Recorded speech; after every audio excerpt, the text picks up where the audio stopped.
Yo, what's going on everybody? My name is Ozzy and I'm back again with another video for you guys. Today we're actually going to be looking at the Apple Watch 3 months later. Now, I got this back in November and I want to let you guys know my impressions, sort of a little review, and if I like it or not, pros and cons and all that good stuff. So stay tuned, let's get into the video. Yeah! Do Ozzy's tech and stuff, yeah. Alright guys, and like I said, it's been 3 months now and I've actually been really enjoying the watch. I've been having a lot of fun with the watch, using it for fitness and for notifications and stuff like that. But let's go ahead and go over some pros and then go ahead and cover some of the cons. Pro number one is gotta be the design. I actually think this watch is actually really nice looking. It's very sleek, slim, minimalistic, and the band is nice, stuff like that. It's not a super bulky watch, which I do like, but it does have a square design, which I would prefer a more circular design. But you know, it's still a nice watch, smartwatch nonetheless. Now my pro number two is gotta be the health and fitness abilities of this watch. This watch is awesome for tracking workouts, playing basketball, going for runs, cycling, you name it. If you go into the actual health app on the watch, you get a plethora of exercises, and you can even download other ones that you can add to it so that you can, you know, add to anything. You can add tennis, racquetball. They got a bunch of sports here that you can just, with a click of a button, start your exercise, and it tracks that health and calories burn and exercise for that specific sport. If you're a runner, this watch is for you. If you pick up the Nike Run Edition, it already comes pre-installed with a couple of faces, watch faces, and as well as the Nike Run app installed already.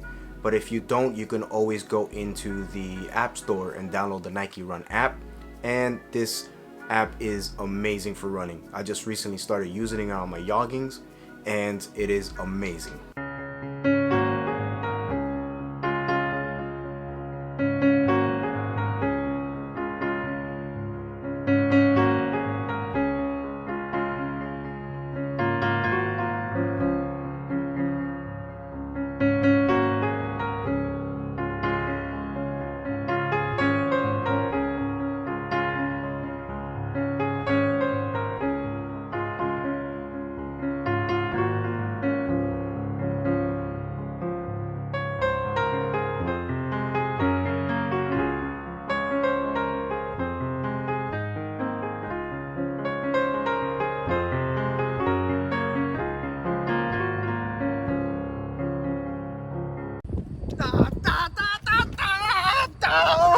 You can get coached runs and set time runs for 10, 15, 20 minutes.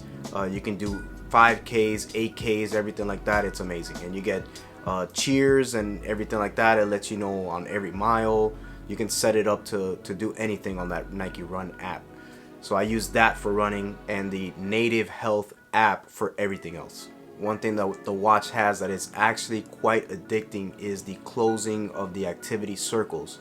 You have these circles that you close for exercise, walks, standing, and all this other stuff. And as you close them, it just, you know, it makes you feel good, like you're actually doing something.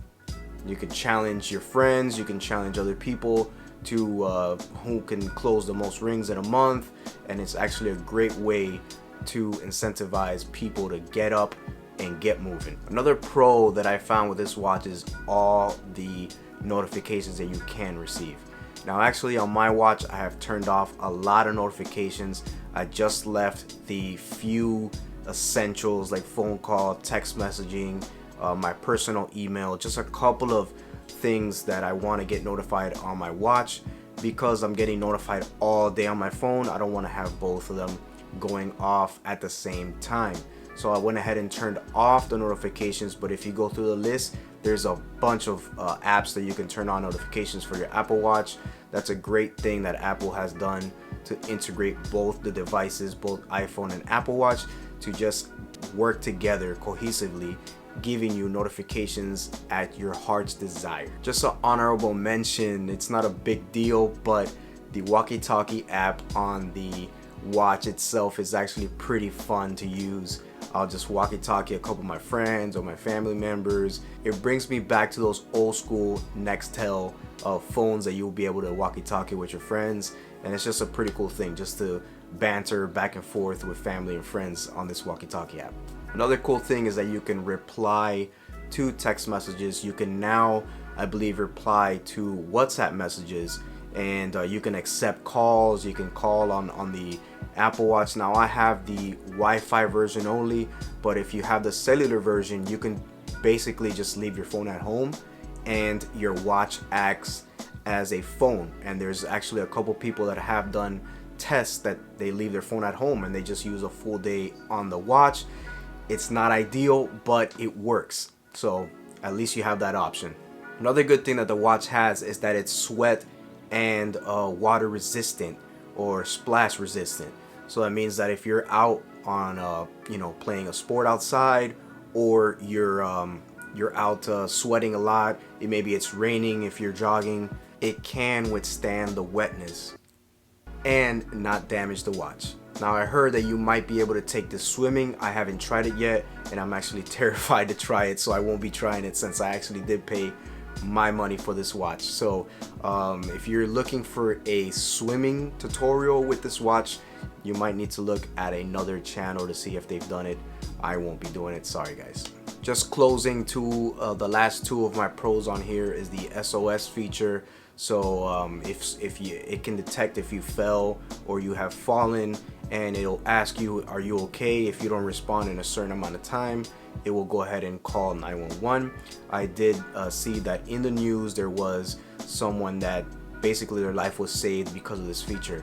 But sometimes I'm playing basketball and I forget to set it to basketball, and it'll ask me during the game, am I okay? Which is a little annoying, but I guess it's one of those things that you just gotta put up with. As long as you set it up to the sport that you're doing, it won't notify if you're okay unless you take a really hard fall. And another thing that I found myself using a lot is the Find My iPhone. Now, since they're both Apple product, you can press a button and your phone will ring, your iPhone will ring, and you're able to find it. I've had to use that like 3 or 4 times because I just misplaced my phone. It's actually saved me a lot of headache in finding my phone right away. Alright, as far as the cons, there isn't a whole lot of cons, but I do want to go over some of the major ones that I have with this Apple Watch Series 4. I guess the main con that I have is that I can get basically 2 days of battery on here, and it's kind of annoying to have to connect it every night. If I don't, then I have to connect it the second night. You might be able to stretch it out if you use low power mode, but low power mode is basically, the watch is useless. It just tells you the time, so I don't recommend it. I wish they had a happy medium between low power and regular power mode to at least make it black and gray or black and white or something like that, so you can preserve battery. If you're a person that doesn't mind putting it on the charger every night or every other night, that's fine, but I wish that these things had at least a week of battery, just so that you can just kind of set it and forget it for a week, and you don't have to bring this charger if you're going overnight, because that's just another charger that you have to bring if you're going on a trip somewhere or if you're going to be staying somewhere overnight. Another con that I saw is that there isn't enough watch faces. I do know that they have gotten better with putting watch faces on there, but for the most part there isn't just a lot, and there isn't a lot of user created ones as well. So I wish that Apple would really open up the market to see what some of these users can create. Another con that I mentioned earlier in this video is that it's actually rectangular shaped, and I wish it was circular shaped. It's not a huge deal, but I'm just used to watches being circular, maybe having a different crown connection on the other side or something like that. But it's not a huge deal, but it is a con in my list. Another con that can be basically disabled like I did is the amount of notifications. Yes, I know I put this on the pro list, but if you don't go in there and you don't uncheck anything, you're going to be receiving notifications from everything. So I would recommend you go in there and you set the notifications to what you like. And the last con that I feel the Series 5 has fixed is the not always on display. This thing you have to raise to wake. It's not a huge deal to me, but I like options, so I wish it did have it already. And you're basically, that's the only difference between the Series 4 and the Series 5 is the always on display to my knowledge. Alright guys, so this thing retails for about $330 on Amazon if they still have the watch available. The Series 5 is somewhere upwards to $400. And I would go ahead and recommend this watch if you're someone that has an iPhone. It pairs great with an iPhone. And if you're someone that's very active that wants to track their fitness, this is an amazing fitness tracker. You get detailed activity on the fitness app on the iPhone, and it'll tell you everything from heart rate to steps to everything you can imagine. It can tell you. Oh, and this thing even has an EKG. Crazy. Alright, so to go ahead and conclude this video, I am recommending this watch. I'm enjoying using it every day, and if you're someone that's looking to get a watch and this video helped you out, go ahead and thumbs up this video as it'll help me. Please consider subscribing, and until the next one guys, peace.